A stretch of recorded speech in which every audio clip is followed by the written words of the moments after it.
जितनी deals fast track हुई हैं, हम्म। चाहे इंडिया ईयू की हो, चाहे इंडिया यूके की हो, इंडिया ऑस्ट्रेलिया की हो, पर जितना कुछ भला दुनिया का हुआ है ना, वो सिर्फ और सिर्फ तेरी बेवकूफी की वजह से ही हुआ है। यूएस एक ऐसी कंट्री थी ना, एटलीस्ट जहां पर जिसने बहुत सारे देखे, पूरी तरीके से इलीगल वॉर्स पे गए, वो उन्होंने पूरा इराक तबाह कर दिया, अफगानिस्तान तबाह कर दिया, सब कुछ गलत किया, बहुत सारे कंट्रीज में धक्का पलट किया। ना ही मेरा आईआईटी, ना ही हमारा आया, ना ही हमारी इंडियन आर्मी, और ना ही हमारा कोई न्यूक्लियर बॉम्ब, ब्रह्मोस या पिनाका, ये कोई हमारी ताकत नहीं। इंडिया की स्ट्रेंथ उसकी मिलिट्री और उसकी इकोनॉमी तो है ही। इंडिया की स्ट्रेंथ उसकी सिविलाइजेशनल स्ट्रेंथ है।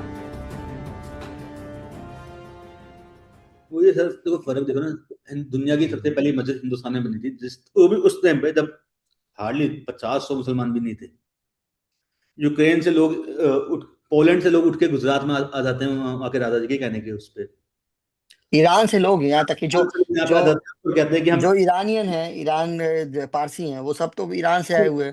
पारसी लोग यहाँ पे आ जाते हैं, और वो कैसे मिलते हैं, दूध में शुगर, चीनी की तरह। चीनी की तरह, हाँ। That was the example that was given to them कि भाई हम चीनी डाल के दे देते हैं कि हम्म। ये बनेंगे। हम्म। सब कुछ हो जाता है, बट कुछ लोगों के मतलब डीएनए के अंदर ही मतलब मेरा तो मानना है कि देश का बंटवारा धर्म पे नहीं हुआ था, इस देश का बंटवारा हुआ था आईक्यू लेवल के ऊपर।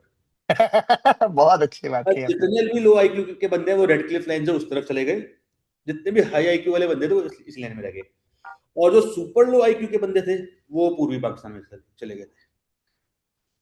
मतलब और डीएनए का असर देखिए ना सर, बांग्लादेश हमारा नजदीकी पड़ोसी, अब 71 में, मतलब I don't want to get into those figures कि कितनों का रेप होता, कितने प्रेगनेंसीज हुई थी, but they were reported by BBC कि लाखों में हुई थी। That's true.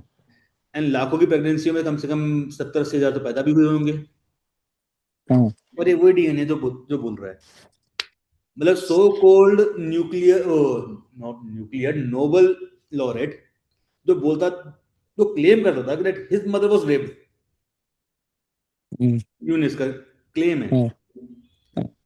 और तू पाकिस्तानी गोद में जाके लेट रहा है, मतलब मजाक ही हो देखिए, गया। देखिए ये लोग तो क्या है ना, मतलब एक मैं आपको क्या बता रहा हूँ कि जब वो, आखिर वो था तो पूर्वी पाकिस्तानी ना, तो वो जो पूर्वाग्रह हैं उनके पास में, वो पूर्वाग्रहों को लेकर के जो बायसेस हैं उनको लेकर के चले। लेकिन फिर भी मैं मानता हूँ कि देखिए बांग्लादेश में मुझे अभी भी बहुत होप है। मतलब शायद कई लोगों को नहीं हो, बट मुझे अभी भी बहुत होप है। और इसका जैसे बांग्लादेश में जो जमात की हार हुई, मैं तो हार ही मानूंगा, क्योंकि हर कोई कह रहा था कि जमात, तो मैं उसने मन से कम मेरे जो एनालिसिस कहता है अभिषेक जी, उसको प्रूव किया। मुझे ऐसा लग रहा था कि यार बांग्लादेश में ज्यादा समझदार लोग हैं, वो अभी भी उनको नहीं भूलेंगे जो लोग बांग्लादेश की स्वतंत्रता के खिलाफ थे, जो पाकिस्तान में विलय की बात कर रहे थे। और देखिए चूंकि इस बार अवामी लीग नहीं थी, तो जो बांग्लादेश की समाज के आगे, it was like choosing between the lesser evil. ठीक है। तो उन्होंने जो जो टेक्निकली जमात को, अवाम अवामी लीग बैन होगी तो बीएनपी आ गई। गॉड फॉर हाँ बिडन, अगर अवामी लीग इलेक्शन कंटेस्ट कर रही होती ना, तो शायद हम जमात की जो सीटें हैं ना वो 60-62 बिल्कुल बिल्कुल। नहीं डबल तो होती। मैं आपसे यही कह रहा हूँ ना कि इसीलिए ये कहना मुझे कि मतलब वो ऐसा हो गया, मुझे नहीं लगता ये पूरी तरह से सही है। क्योंकि मुझे लगता है कि बांग्लादेश में जो फ्रिंज एलिमेंट्स हैं, वो देखिए हर जगह फ्रिंज एलिमेंट्स होते हैं, हर जगह चाहे कोई भी देश हो। बट बात क्या है कि सारा ध्यान ये होता है कि मेजोरिटी में नहीं होने चाहिए वो। बाकी तो देखिए यार, इतना बड़ा तो कोई भी देश होता है, वहाँ हर तरह की वॉइस, एक घर में आप डिसाइड नहीं कर सकते हो क्या आज खाना बनना है, चार ओपिनियन होते हैं। तो आप देश तो चलाना खैर बहुत बड़ी बात है। बट माई पॉइंट इज कि until unless एक डेमोक्रेटिक सेटअप में आप अपनी बात कह रहे हो, और एक एक ना हार्मलेस तरीके से कह रहे हो, प्रॉब्लम नहीं है। बट अगर आप वहां पर हिंदू उसके घर जलाओगे, हिंदू उसकी प्रॉपर्टीज अनसेफ, मतलब उनको हिंदूज को अनसेफ फील कराओगे, उसकी प्रॉपर्टी कब्जा करोगे, वहां से एक समस्या है। और और ऐसा नहीं है कि अवामी लीग के समय में वहाँ के हिंदू बहुत ज्यादा कुछ, मतलब हाँ, बहुत अच्छे खासे कंडीशन पहले हुए थे।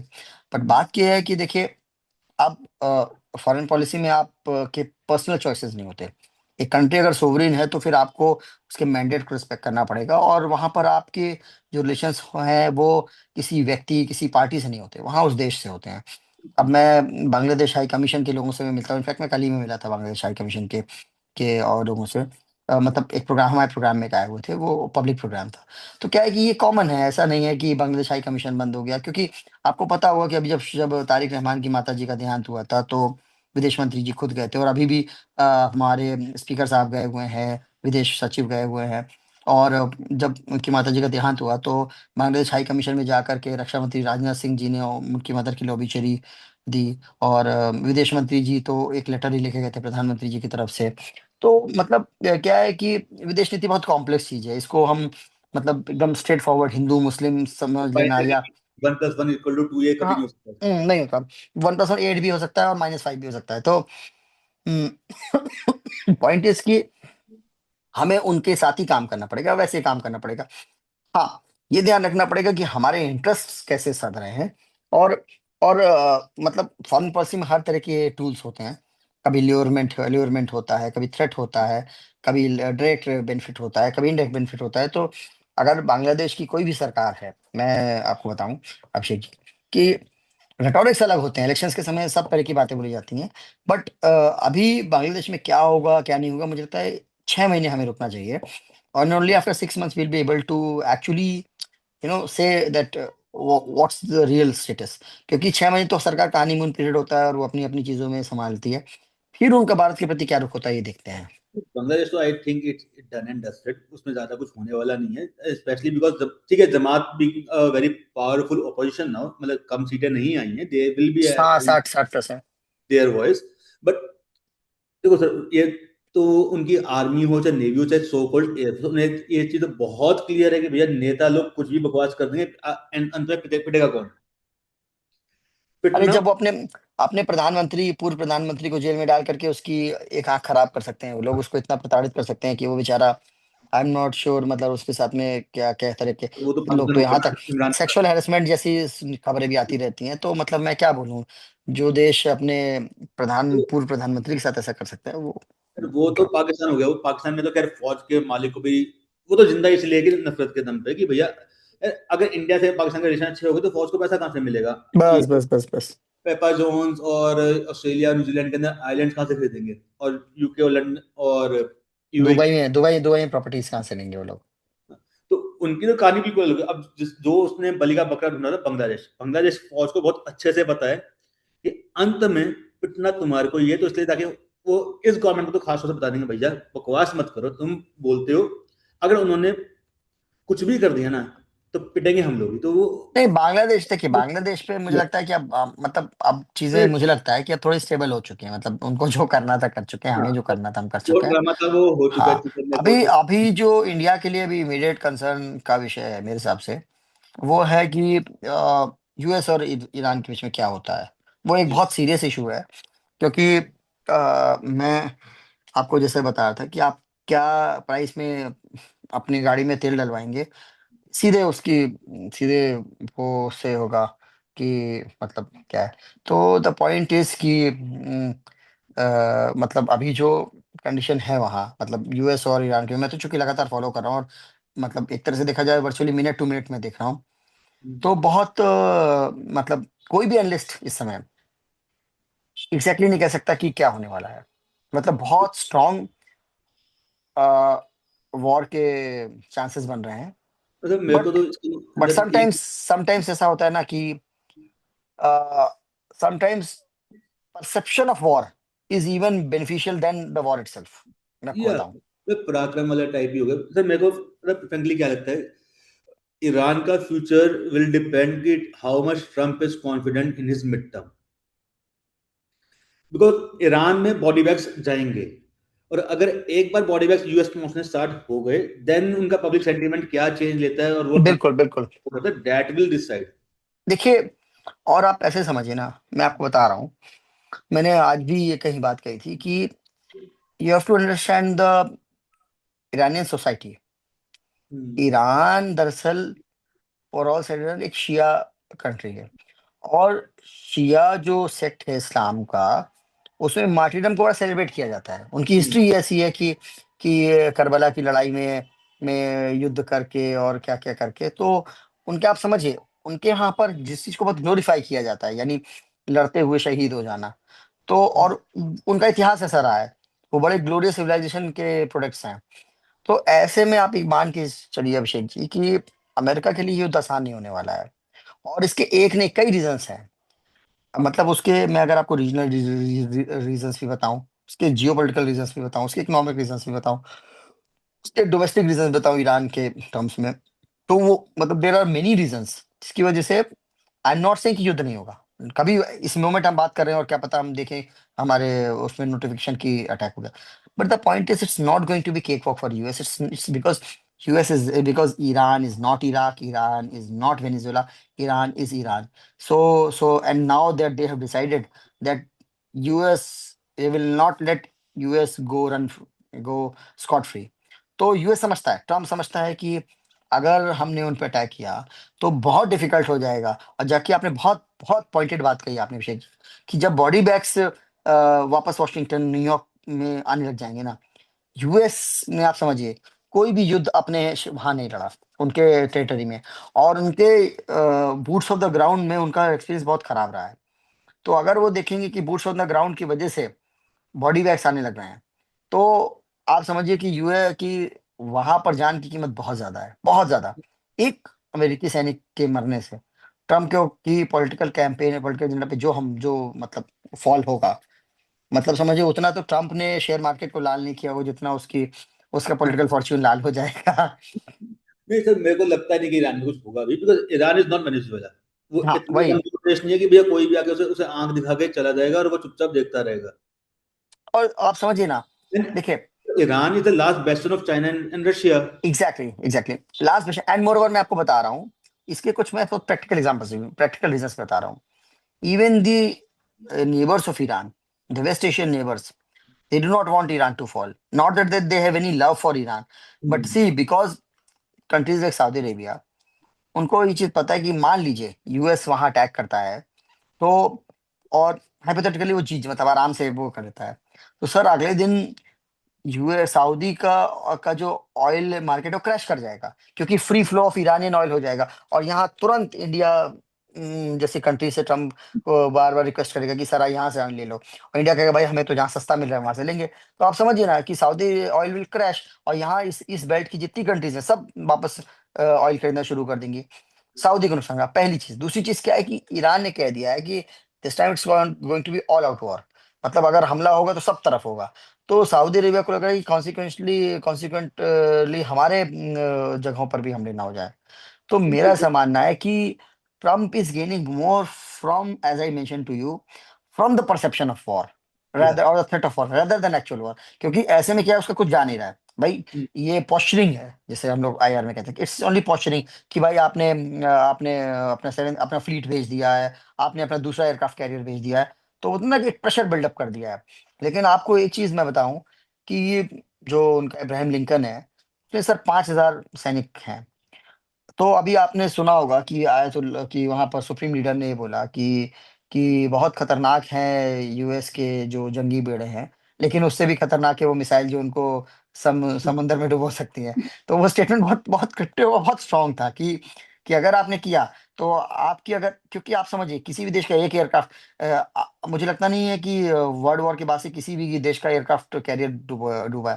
अगर अभी एक अगर एक एयरक्राफ्ट, जो वॉर में कह रहा हूं, अगर एक एयरक्राफ्ट कैरियर अगर डूब जाता है, एक एयरक्राफ्ट, आप समझ लीजिए उस दिन ट्रम्प का और रिपब्लिकन पार्टी का फेट सील हो जाएगा। बिल्कुल। 20 साल के लिए फेट सील हो जाएगा। और डेमोक्रेट्स केवल 10 साल 20 साल केवल इसी नाम पे चुनाव लड़ सकते हैं कि हमारा एयरक्राफ्ट कैरियर डूब गया। जो हमारा कभी नहीं हुआ, उसने जो हमारा वर्ल्ड वॉर में नहीं हो पाया, उसने ये अब ये करा। बात। पर्ल और फिर हार्बर आप समझिए उनकी जो एमआईसी है, मिलिट्री इंडस्ट्री कॉम्प्लेक्स, वो उसकी तो पूरी क्रेडिबिलिटी खत्म हो जाएगी। कौन आपसे खरीदेगा यार इतने महंगे महंगे वेपन, जब आप सोचेगा यार आपका एयरक्राफ्ट कैरियर नहीं बचा पाए।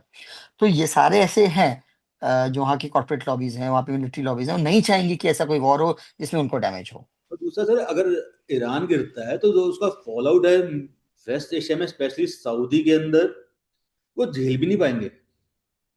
कोई नहीं मिल पाएगा। आप समझिए बाबल मंदेब और जो स्टेट ऑफ हॉर्मूज है, बहुत वो choke points of the world है, खासतौर पे जो आपका स्टेट ऑफ हॉर्मूज है। तो स्ट्रेट ऑफ हॉर्मूज में जो प्रॉब्लम शुरू होंगी, उससे पूरी दुनिया में ऑयल टैंकर्स का और ट्रेड का इम्पैक्ट होगा उस पर। और वो सब आपके शिपिंग इंडस्ट्री का कॉस्ट बढ़ा देगा। और आज के समय आप जानते हैं कि सब कुछ मतलब और ट्रेड ही है, और सब उस कुछ एरिया खास तौर पे। में उस एरिया में क्या जाता है क्या नहीं जाता, वो अभी भी ईरान ही डिसाइड करता है, चाहे हूथी से करवाओ चाहे किसी से भी करवाए। पर नहीं, फिर और आपको मैं इंटरेस्टिंग चीज बताऊं कि मैं इस बार अभी पिछले महीने मतलब पिछले साल दिसंबर में मैं ईरान में था, मैं 5 दिन ईरान में था। तो मैं वहां पर लोगों से मिला, बातचीत किया, और मैं उनकी वो बिल्डिंग भी देखा जो उनका 12 डे वॉर में ईरान ने इसराइल ने एक मिसाइल मारी थी। एक उनके थिंक टैंक की एक बिल्डिंग लाइब्रेरी थी, वहां पर अटैक किया, तो उन्होंने उसको बनवाया नहीं है। तो वो बहुत इंटरेस्टिंग कंट्री है। ईरान बहुत इंटरेस्टिंग कंट्री है, और वहाँ के लोग बड़े इंटरेस्टिंग है। अच्छे बुरे तो चलिए वो परसेप्शन बेस्ड है, मैं इंटरेस्टिंग कह रहा हूँ वहाँ पर।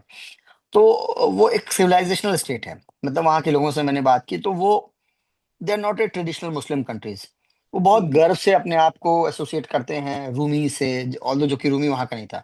वो अपने आप को एसोसिएट करते हैं जो प्री इस्लामिक उनका सिविलाइजेशन था। मतलब वो आज भी साइरस द ग्रेट को वो याद करते हैं। वो उन चीजों को याद करते हैं जो पर्शिया का ग्रेट सिविलाइजेशन था।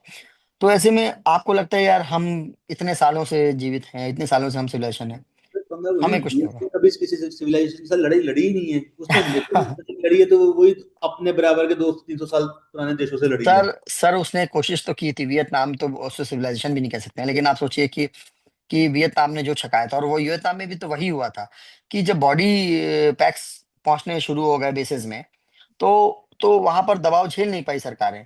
और ट्रम्प भी ये बात जानते हैं, क्योंकि आप देखिए अभी बीते दौरान उन्होंने उनके ऊपर वैसे भी एप्स्टीन फाइल की वजह से बहुत सारा दबाव है ही। और बहुत कुछ हमें नहीं पता कि अभी उसमें और क्या क्या आना बाकी है, और ट्रम्प साहब के क्या क्या कारनामे अभी उसमें शेष हैं। तो मतलब आई थिंक अभी तो फिलहाल हमें ये देखना होगा कि इन सब के बीच में इंडिया के लिए बहुत चैलेंजिंग टाइम्स है, क्योंकि मतलब हम इंडिया से लोग क्या कर चाहेंगे। हाँ। आजकल इंडिया वाले क्या कर रहे हैं, ईरान को क्या मैसेजिंग दे रहे हैं कि भैया हाँ। पाकिस्तान फीट भेजोगे तो हम पकड़ेंगे, जो दोस्ती अब पक्की है, मगर अगर तुम मेरे दुश्मन को तेल सप्लाई करोगे तो भैया सोच समझ के। अभी 3 पकड़े हैं ना उनके वेसल्स। हम्म। नहीं देखिए, इंडिया का तो बहुत हमारा फ्रेंडली रिलेशंस रहा है ईरान के साथ में। और ईरान ने भी हमारे साथ अच्छी दोस्ती निभाई है। बट हमारा क्या, अब हम मल्टी अलाइनमेंट की पॉलिसी में है। मतलब ये कि हमारी जो नीति है वो किसी एक देश पर हिंज नहीं रहती है। हमने इसराइल के साथ भी अच्छा रिलेशन बनाया, 26-27 प्राइम मिनिस्टर इसराइल जा रहे हैं। हमने, आपको पता होगा अभी कल कल ही एक जॉइंट स्टेटमेंट आया था जो इसराइल को कंडेम करते हुए कि जो उसने वेस्ट बैंक में एक नया रूल बनाया है कि वेस्ट बैंक में वो लोग थोड़ा कंट्रोल एक्सर्ट कर रहे हैं। तो उसको लेकर के 80 से ज्यादा देशों ने मतलब एक कंडेमनेशन लेटर लिखा है। तो सिग्नेटरी है उसकी। तो India is also one of the signatory. तो क्या है, ये हमारे मल्टी लैंड की पॉलिसी बताता है कि हम किसी एक देश के पिछलग्गू के रूप में काम नहीं करते, बल्कि हम अपने अपने दिन जरूरतें, अपनी नैतिकता, अपनी समझ के हिसाब से डिसीजंस लेते हैं। तो अगर हम इसराइल जाकर के अपने टाइज को स्ट्रॉन्ग कर रहे हैं, तो हम ये भी देख रहे हैं कि अगर आप जो है ये कह रहे हैं, तो मतलब हम तब ऐसा नहीं हम ब्लाइंडली आपको इमिटेट करेंगे। मतलब कि आपकी हर गलत सही पे हम साथ देंगे, ऐसा नहीं है। सर मैसेज तो बहुत क्लियर है। अगर जी इनको अगर डिस्कस करने लगे तो मतलब टाइम कम पड़ जाएगा। जी जी जी जी ये सिर्फ कि मतलब डिस्कस करने के लिए तो बहुत कुछ है, मतलब मैं ये सोच रहा हूँ कि इसको अभी करूँ, कल करूँ, परसों करूँ, कब करूँ।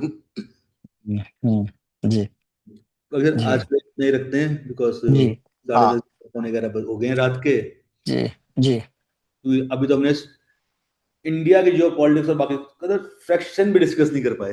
दैट्स ट्रू, अभी तो बहुत कुछ है। और इसके लिए मतलब क्या है कि हम पार्ट्स में डिस्कस करें तो ज्यादा बेटर रहेगा, क्योंकि ये इतना बड़ा टॉपिक है और मैं भी थोड़ा ज्यादा बात करता हूँ। तो मुझे लगता है कि कि हम लोग 1 घंटे में तो ये कवर अप में मेरे साथ बैठ के तो मैं अपने आप को भी नहीं रोक पाता हूँ, तो तो कंट्रोल मेरे नहीं कर हिसाब से पाएंगे। वही है सर, ये जल्दी कवर नहीं होगा। हम कम से कम 10-15 एपिसोड्स लगेंगे जी इसको जी जी जी इसी को कवर करने के लिए। जी अभी जी जी। डिस्कस किया कि फ्रांस का राष्ट्रपति यहाँ पे आया हुआ है, उसमें ऑफ क्या कोर्स, होता है क्या नहीं ऑफ होता कोर्स, है, बहुत कुछ ऑफ बस। Course, of course, of course, ठीक है ऑफ सर, कोर्स। मतलब धन्यवाद सर अपना टाइम देने के लिए। Thank you, thank you, thank you, और आपके सभी दर्शकों को धन्यवाद। सभी नहीं, थैंक यू, थैंक यू। चलिए, व्यूअर से कहना चाहूंगा यार, इससे ज्यादा कैंडिड और ओपन कन्वर्सेशन कहीं नहीं मिल सकती कि जहाँ पे मतलब कोई टॉपिक नहीं है और सब कुछ ही टॉपिक है, मतलब कुछ भी पूछ लो, कोई फिल्टर नहीं है और अनफिल्टर्ड ही आपके पास आएगा। तो अगर वीडियो पसंद आई हो तो कम से कम 2000 लाइक चाहिए इस पे। Thank you, thank you. Bye bye. Bye bye sir, thank you sir.